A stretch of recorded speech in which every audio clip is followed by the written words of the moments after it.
your visit here by firing off a couple guns for you. But the weapons we're going to be firing, we have a variety of them out here. Justin in the gray there is carrying the 1795 Springfield as an eye. This is the standard American musket from the War of 1812. Dylan, just as our militiaman, he is carrying an example of the Brown Bess musket, which is the standard firearm used by the British Army. And then Andrew, our native warrior, he is carrying a model 1803 Harper's Ferry rifle, which was the standard rifle carried by U.S. forces throughout the War of 1812. Looking at the mechanism the gentlemen are showing you, you may notice they're very similar. In fact, they're pretty much identical. Every army in the world is using the exact same technology, flintlock technology. And how it works is pretty simple. The flint would fly forward and strike this piece of steel. It would spring open, and as it does so, the flint scrapes down the face of it. This creates sparks. Sparks land in the side dish here called the pan to hopefully ignite the gunpowder inside there. It will then hopefully send a small flame through the touch hole at the base of the barrel, hopefully ignite the main charge inside the barrel, and hopefully 1 ounce of lead flies out the end, and you hopefully hit something. There are a few hopefullys because the first problem any flintlock has is reliability. In perfect conditions, you're going to have a few problems. There are a lot of steps where things can go wrong, and you're relying on a piece of flint hitting a piece of steel to create sparks. Not exactly a science. So in perfect conditions, it has about a 20% misfire rate. Now if you add something like wind, rain, or humidity, this is exposed to the weather. That means it will affect it. So much so there are actually records of battles being canceled or postponed because of the weather. The weapons became almost useless in extreme weather. So that's a big problem.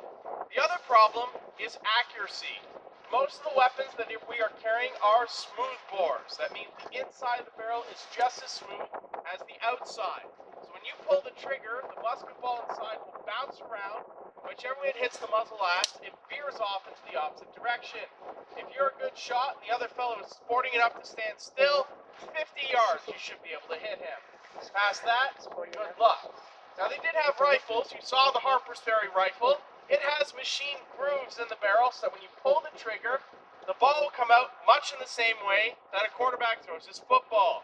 A spin on it, so it goes straight into the target. This gave them significantly better range and much better accuracy, with the longest confirmed kill with the Harper's Ferry during the War of 1812 being at over 400 yards away. So that's a fantastic range. But the problem is, rifles are 5 times more expensive for you to build. They take 3 times longer to load. They take 3 times longer to train a man on them. And Harper's Ferries have another disadvantage. They can't fit one of these on the end. So when you get up close and personal and somebody's got one of these coming at you, a rifle is no longer your friend. So rifles are used much in the same way that sniper rifles are in today's modern army. Elite troops who are highly trained and disciplined on the weapon are given the rifles. The rest of the army are given these. Because even though it's inaccurate, unreliable, it's the fastest firing weapon, and they did have a way to deal with its problems. You've probably seen the movies before, that big long line. Everybody points and pulls their trigger, pointing in the same general direction. Someone will have a working weapon, and one of them will hit something, even 200 yards away. But fighting in this manner produces one of the biggest problems on an 1812 era battlefield: smoke. You're going to get a lot of smoke coming out of just a few muskets. You can imagine on a battlefield where there are thousands of muskets and dozens of cannons firing pounds of gunpowder. Most accounts stated the first time you actually saw your enemy, for instance, you folks are facing the 4 of them right now, possibly even closer. So you have seconds to figure out friend or foe out on the battlefield. We always get people saying, why did the British wear bright red out on the battlefield? Why did they walk out into an open field? Why did the Americans wear bright blue and do the same thing? Well, it's simple. Red team, blue team.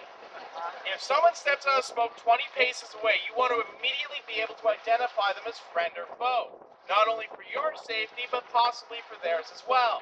So when it's red versus blue, what happens if you show up and you are not wearing red or blue? Say you're in brown, green, or gray.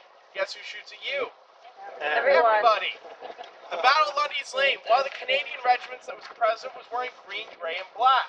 As they withdrew back through the smoke, the British could not identify them and opened fire. More of them would fall to the British than to the Americans.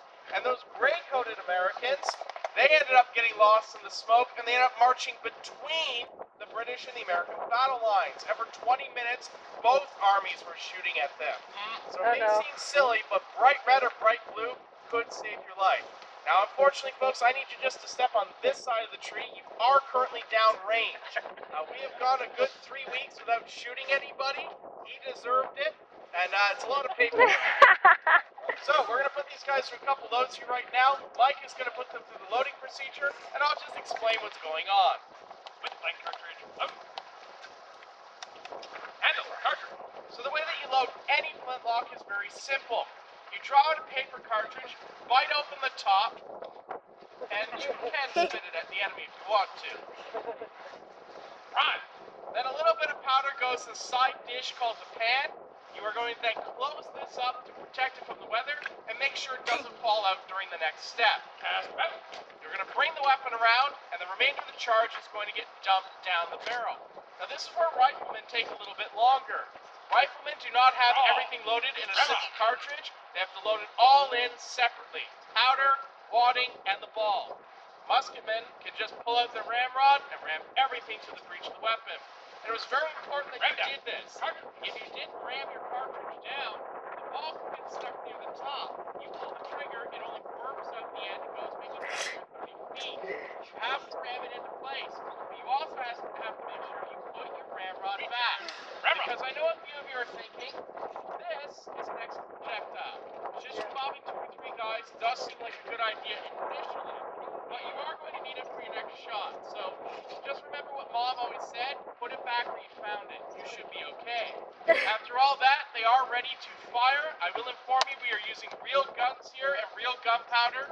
They will make a bit of a noise, and if you do have sensitive hearing, this is the good time to cover up your ears. A lot of you have got your cameras out though.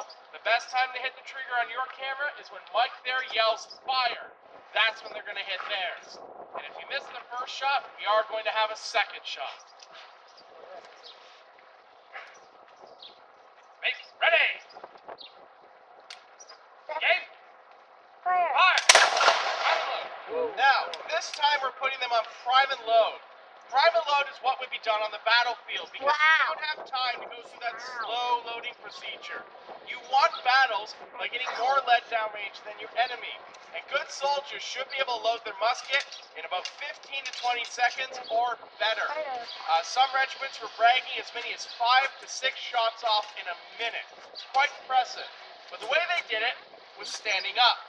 You notice Justin has done well before Andrew. It's not just because Andrew's using a rifle, it's because loading on the knee or lying down, although getting you out of the enemy's fire takes longer. You want to win?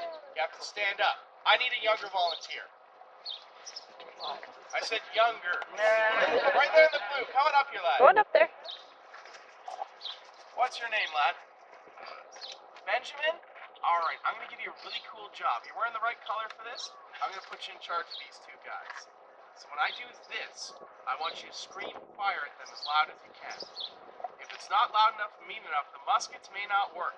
And we're going to have a flogging demonstration. You want to see them get flogged? You do? No? Being indecisive means you're a good officer. Ladies and gentlemen, one more shot. Okay?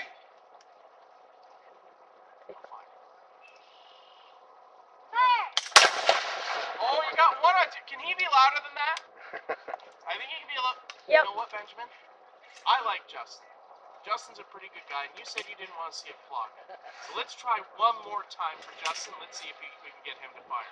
Okay? Alright. Now, anything could be going wrong here. When you have a misfire, it could be anything from the powder, maybe a little damp, the flint's not striking well enough. But let's cross our fingers. Hopefully it goes this time. Set. Excellent job, round. Yay! Now that does Good conclude job, our musket Benjamin. demonstration. For any of you who were on the previous tour Excellent. who'd like to look through the fort I on knew your you could own, do you're well. welcome to Yeah. continue We hear looking y'all about. coming home. For those of you who were on Dylan's tour, he's going to be taking you inside.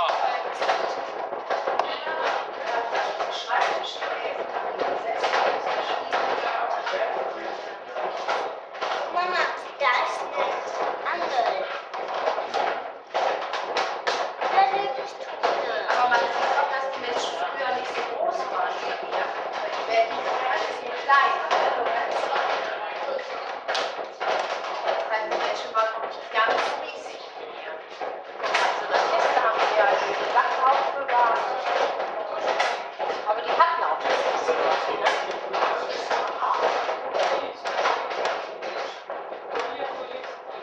Elektrisches Licht haben die auch nicht. Wenn es dunkel war, musst du das halt nur fegen. It's still up here. Huh? But there's still up here. Das Licht da oben still up here. Huh? Maybe this guy that's still up.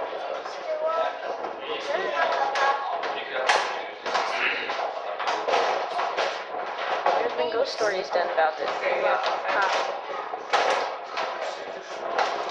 Look, she's still walking.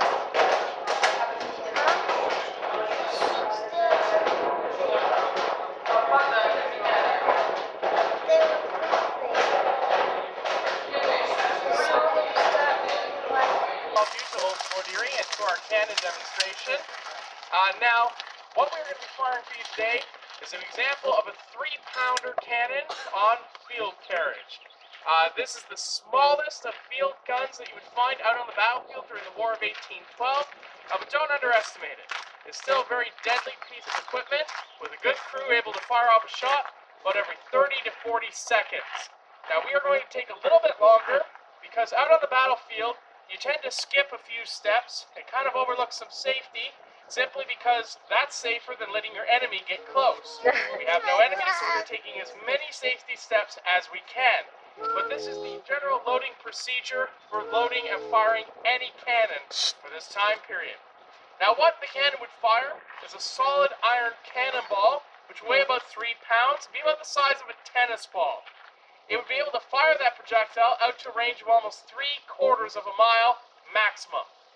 Properly, though, you're only going to be using it within about 300 or 400 yards, because once you get out to 3/4 of a mile, it's so weak that it probably would just bounce off whatever it was going to hit and cause pretty much no damage.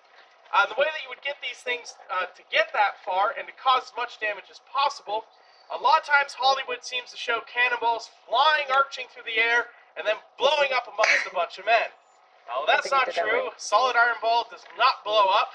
You actually are going to use it much in the same way that you would skip a stone across a pond. Firing at a low arc, it's going to hit the ground and start bouncing, giving you a nice good range.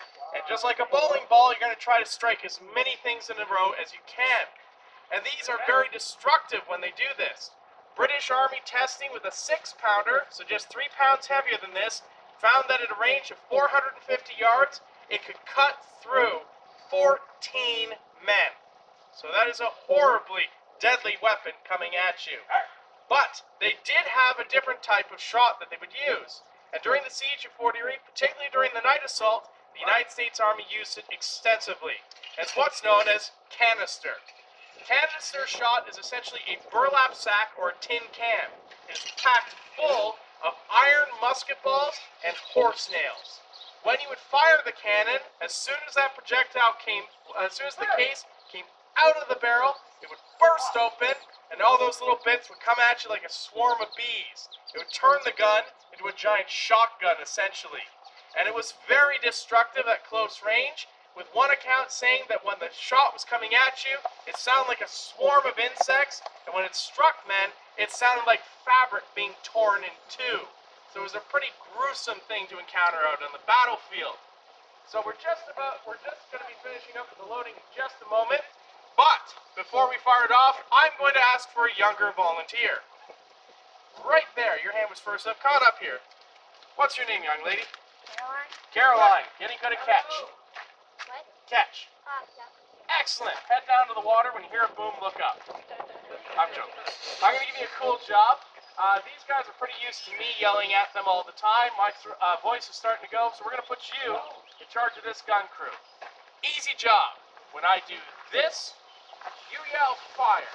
If it is not loud enough and mean enough, those guys who are near stone deaf will not know to fire. The gun will not go off, and we will have to flog you.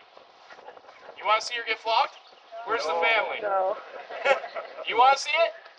See, that's how you can tell your friends and enemies. Everybody else is going to see it, but they're okay with it. But ladies and gentlemen, I will warn you, we are firing a real cannon with real gunpowder. It's going to make a lot of noise. I do strongly advise that you cover up your ears.